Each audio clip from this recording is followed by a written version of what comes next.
നമസ്കാരം. ഇന്നത്തെ ചില ചുരുക്കം വാർത്തകളുമായി ഷാജി കടക്കൻ. ഇന്ന് ഡിസംബർ 10 ചൊവ്വ 2024. വാർത്തകളിലേക്ക്. വിഴിഞ്ഞം അന്താരാഷ്ട്ര തുറമുഖത്തിന് കേന്ദ്ര സർക്കാർ അനുവദിക്കാൻ ഉദ്ദേശിക്കുന്ന വയബിലിറ്റി ഗ്യാപ് ഫണ്ട് പല മടങ്ങായി തിരിച്ചടച്ചേ തീരൂ എന്ന് കേന്ദ്ര സർക്കാർ വീണ്ടും അറിയിച്ചിരിക്കുകയാണെന്നും ഇക്കാര്യത്തിൽ കേന്ദ്രം പകപോക്കൽ നടപടി തുടരുകയാണെന്നും മുഖ്യമന്ത്രി പിണറായി വിജയൻ. അതേസമയം സ്മാർട്ട് സിറ്റി പദ്ധതി നിന്നുപോകില്ലെന്നും ടീകോമിന് നഷ്ടപരിഹാരം കൊടുത്ത് പറഞ്ഞുവിടൽ അല്ല ലക്ഷ്യമെന്നും മുഖ്യമന്ത്രി പിണറായി വിജയൻ പറഞ്ഞു.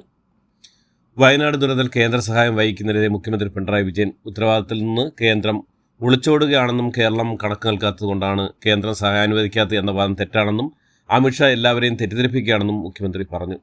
തൊഴിൽന്യായം പറഞ്ഞ് കേന്ദ്രം കേരളത്തെ അവഗണിക്കുന്നുവെന്നും കൂടുതൽ വിനിയോഗ സാധ്യതയുള്ള അധിക സഹായമാണ് വയനാടിന് വേണ്ടതെന്നും മുഖ്യമന്ത്രി പറഞ്ഞു. സഞ്ജയ് മൽഹോത്രയെ റിസർവ് ബാങ്ക് ഗവർണറെ നിയമിക്കാൻ തീരുമാനിച്ച് കേന്ദ്ര സർക്കാർ. രാജസ്ഥാൻ കേഡറിലെ 1990 ബാച്ച് IAS ഉദ്യോഗസ്ഥനാണ് മൽഹോത്ര. നിലവിൽ ഗവർണർ ശക്തികാന്ത ദാസിന്റെ കാലാവധി ഡിസംബർ 10 അവസാനിക്കുകയാണ് സഞ്ജയ് മൽഹോത്രയെ നിയമിക്കാൻ തീരുമാനിച്ചത്. നിലവിൽ റവന്യൂ സെക്രട്ടറിയാണ് സഞ്ജയ് മൽഹോത്ര. 3 വർഷത്തേക്കാണ് നിയമനം.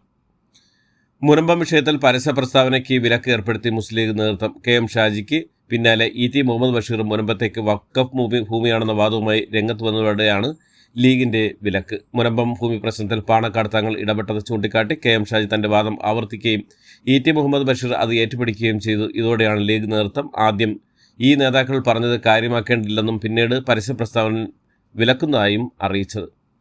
സമസ്തയിൽ 2 വിഭാഗമില്ലെന്നും പരിഹരിക്കാൻ കഴിയാത്ത പ്രശ്നങ്ങളൊന്നും ഇപ്പോഴില്ലെന്നും സമസ്ത പ്രസിഡന്റ് മുഹമ്മദ് ജിഫ്രി പുത്തുക്കോയ തങ്ങൾ. മലപ്പുറത്ത് വെച്ച് നടന്ന ലീഗ് സമസ്ത സമവായ ചർച്ചയ്ക്ക് ശേഷം നേതാക്കൾ സംയുക്തമായി മാധ്യമങ്ങളെ കാണുന്നതിനിടെയാണ് അദ്ദേഹത്തിന്റെ പ്രതികരണം. ലീഗ് വിരുദ്ധ വിഭാഗം പങ്കെടുക്കാതെയാണ് ചർച്ച അവസാനിപ്പിച്ചത്. കേരളത്തിൽ വൻ മുന്നേറ്റത്തിനൊരുങ്ങി BJP. 2024 നിയമസഭാ തെരഞ്ഞെടുപ്പിൽ 60 സീറ്റുകളും തദ്ദേശ തെരഞ്ഞെടുപ്പിൽ തിരുവനന്തപുരം, തൃശൂർ കോർപ്പറേഷനും 250 പഞ്ചായത്തുകളും പിടിക്കുക ലക്ഷ്യമായി മുന്നോട്ട് പോകാനാണ് കൊച്ചിയിൽ ഇന്നലെ ചേർന്ന BJP കോർ കമ്മിറ്റി യോഗത്തിന്റെ തീരുമാനം. ഈ വിജയങ്ങൾ ലക്ഷ്യമിട്ട് സംസ്ഥാനത്ത് 31 ജില്ലാ കമ്മിറ്റി രൂപവൽക്കരിക്കാൻ കോർ കമ്മിറ്റി തീരുമാനിച്ചുവെന്നും റിപ്പോർട്ടുകളുണ്ട്. 10 ലക്ഷം ജനസംഖ്യയുള്ള മേഖലകളെ തിരിച്ചാണ് ഓരോ ജില്ലയാക്കുക. 5 ജില്ലകൾ 3 ജില്ലാ പ്രസിഡന്റുമാർ വീതമുണ്ടാകും. തിരുവനന്തപുരം, എറണാകുളം, കോഴിക്കോട്, മലപ്പുറം, തൃശൂർ ജില്ലകൾക്കാണ് 3 ജില്ലാ കമ്മിറ്റികൾ രൂപവൽക്കരിക്കുക.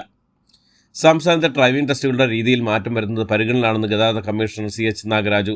ലേണേഴ്സ് കഴിഞ്ഞ് 6 മാസം മുതൽ 1 വർഷം വരെ പ്രൊബേഷൻ സമയമായി കണക്കാക്കും. ഈ സമയത്ത് അപകടങ്ങൾ ഉണ്ടായില്ലെങ്കിൽ യഥാർത്ഥ ലൈസൻസ് നൽകും. ഡ്രൈവിംഗ് ടെസ്റ്റുകളുടെ രീതി പരിഷ്കരിക്കുന്നത് പരിഗണനയിലാണെന്ന് CH നാഗരാജു പറഞ്ഞു. വയനാട് ദുരന്തത്തിൽ വീടും ഉറ്റവരും പിന്നീടുണ്ടായ അപകടത്തിൽ പ്രസ്തുത വരനെയും നഷ്ടപ്പെട്ട ശ്രുതി ജോലിയിൽ പ്രവേശിച്ച വാർത്ത പങ്കുവച്ചു മുഖ്യമന്ത്രി പിണറായി വിജയൻ. പ്രതിസന്ധികൾ നേരിടുമ്പോൾ ആരും ഒറ്റപ്പെട്ടു പോകരുത് എന്ന കരുതലാണ് അതിജീവനത്തിന്റെ ഉന്നതമായ മാതൃകകൾ തീർക്കുന്നതെന്നും ശ്രുതി ഒരിടത്തും ഒറ്റപ്പെട്ടു പോകില്ലെന്നും സർക്കാർ ഉറപ്പ് നൽകിയതാണെന്നും ശ്രുതി ജോലിയിൽ പ്രവേശിച്ചോടെ ആ ഉറപ്പ് പാലിക്കപ്പെട്ടിരിക്കുന്നുവെന്നും മുഖ്യമന്ത്രി ഫേസ്ബുക്കിൽ കുറിച്ചു. സംസ്ഥാന സ്കൂൾ കലോത്സവത്തിൽ അവതരണ നൃത്താവിഷ്കാരം പഠിപ്പിക്കാൻ പ്രമുഖ നടി 5 ലക്ഷം ചോദിച്ചെന്ന പ്രസ്താവന പിൻവലിച്ച് വിദ്യാഭ്യാസ മന്ത്രി V ശിവൻകുട്ടി. കലോത്സവ സമയത്ത് അനാവശ്യ വിവാദങ്ങൾ വേണ്ടെന്നും വിവാദങ്ങൾ അവസാനിപ്പിക്കാൻ വെഞ്ഞാറമൂട് നടത്തിയ പ്രസ്താവന പിൻവലിക്കുകയാണെന്നും മന്ത്രി V ശിവൻകുട്ടി വാർത്താ സമ്മേളനത്തിൽ വിശദീകരിച്ചു. 63ാമത് കേരള സ്കൂൾ കലോത്സവം 2025 ജനുവരി 4 മുതൽ 8 വരെ തിരുവനന്തപുരം ജില്ലയിലെ വിവിധ വേദികളിൽ വെച്ച് കലോത്സവം നടത്തും. ഈ വർഷം കേരള സ്കൂൾ കലോത്സവത്തിൽ ആദ്യമായി ഗോത്ര നൃത്ത വിഭാഗങ്ങൾ കൂടി ഉൾപ്പെടുത്തിയിരിക്കുന്നു എന്ന സവിശേഷത കൂടിയുണ്ടെന്ന് മന്ത്രി V ശിവൻകുട്ടി വാർത്താ സമ്മേളനത്തിൽ പറഞ്ഞു.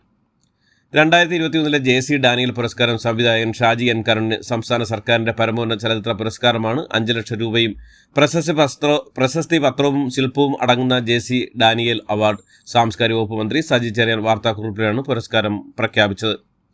കായംകുളത്ത് CPM വിട്ട് BJPയിൽ ചേർന്ന കരിയിലക്കുളങ്ങര മാളിയേക്കൽ മുൻ ബ്രാഞ്ച് സെക്രട്ടറി ആയിരുന്ന രാജൻ കടത്തിൽ വീണ്ടും CPMൽ. കഴിഞ്ഞ ദിവസം ശോഭാ സുരേന്ദ്രൻ ഇദ്ദേഹത്തെ ഷാൾ അണിച്ച് സ്വീകരിച്ചിരുന്നു. തെറ്റിദ്ധാരണയുടെ പുറത്താണ് BJPയിൽ ചേർന്നതെന്നും ഇനി CPMൽ തന്നെ സജീവമായി ഉണ്ടാകുമെന്നും രാജൻ പറഞ്ഞു. പത്തനംതിട്ടയിലെ നഴ്സിംഗ് വിദ്യാർത്ഥിനി അമ്മുവിന്റെ മരണത്തിൽ നടപടി. ചുട്ടിപ്പാറ നഴ്സിംഗ് കോളേജ് പ്രിൻസിപ്പലിനെ സ്ഥലം മാറ്റി. കേസിൽ പ്രതികളായ 3 വിദ്യാർത്ഥിനികളെ കോളേജിൽ നിന്ന് സസ്പെൻഡ് ചെയ്തു. സീയത്തോട് കോളേജ് പ്രിൻസിപ്പലായിരുന്ന തുഷാരയെ ചുട്ടിപ്പാറയിലേക്ക് മാറ്റി നിയമിച്ചിട്ടുമുണ്ട്. പ്രതികളായ 3 വിദ്യാർത്ഥികൾ കേസിൽ ജാമ്യത്തിലാണ് ഇപ്പോൾ.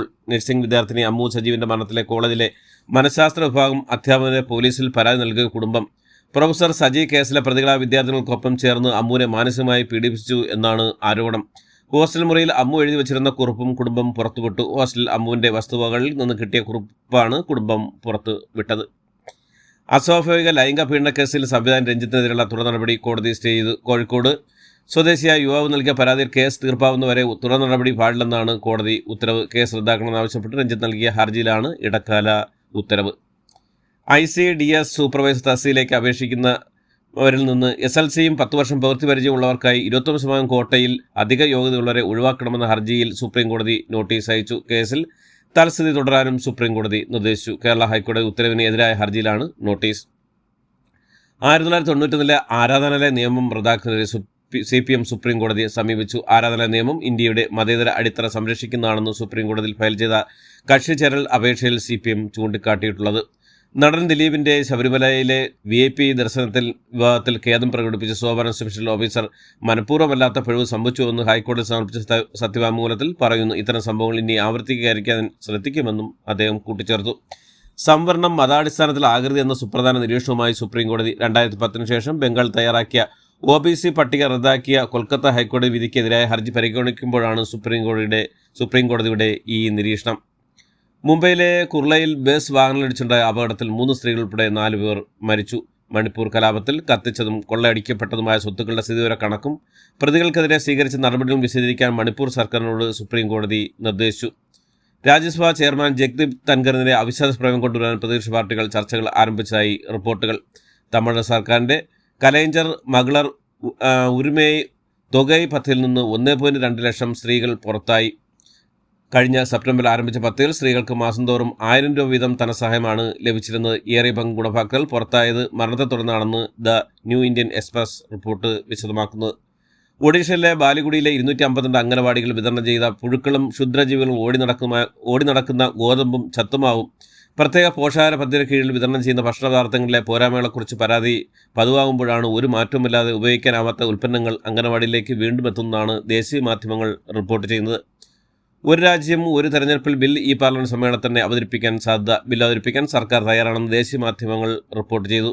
ബില്ലിൽ സമവായം ഉണ്ടാക്കാൻ സർക്കാർ തയ്യാറാണെന്നും വിശദമായ ചർച്ചകൾക്ക് സംയുക്ത പാർലമെന്റോ കമ്മിറ്റിക്കോ JPCക്കോ അയക്കാമെന്നും സർക്കാർ സമ്മതിച്ചതായും റിപ്പോർട്ടുകൾ പറയുന്നു. പശ്ചിമബംഗാൾ ഗവർണർ മുഖ്യമന്ത്രി സംഘർഷത്തിന് മഞ്ഞൊരുക്കം. ഒരു ഇടവേളയ്ക്ക് ശേഷം മുഖ്യമന്ത്രി മമതാ ബാനർജി തിങ്കളാഴ്ച വൈകുന്നേരം രാജ്ഭവനിലെത്തി 3/4 മണിക്കൂറോളം ഗവർണർ ഡോക്ടർ CV ആനന്ദബോസുമായി സൗഹൃദ സംഭാഷണം നടത്തി. സംഭാഷണ വിഷയം ഇരുവരും വെളിപ്പെടുത്തിയില്ലെങ്കിലും സംഘർഷാവസ്ഥയ്ക്ക് അയവ് വന്നതിൻ്റെ സൂചനകൾ പ്രകടമായിരുന്നു എന്നാണ് റിപ്പോർട്ടുകൾ.